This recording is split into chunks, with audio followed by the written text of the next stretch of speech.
మంచిగా ఉండాలి, మన బిడ్డలు మాత్రం నాశనం కావాలి అని చెప్తున్నది. ఇక్కడ ఇంతకుముందు ఎవరో మాట్లాడతారు, ఎవరన్నా చెప్పు ఏమైంది, ఏం కావాలి?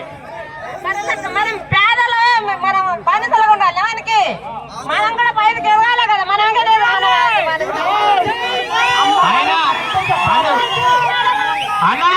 అన్నలారా ఒక్క నిమిషం.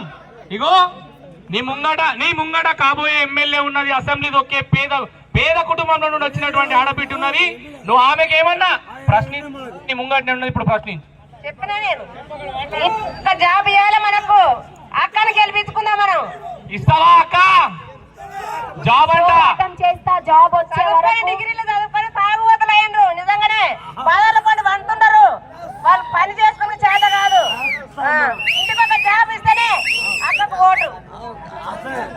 ఇక్కడ ఇంటికి జాబ్ ఇస్తేనే నీకు ఓటు అంట.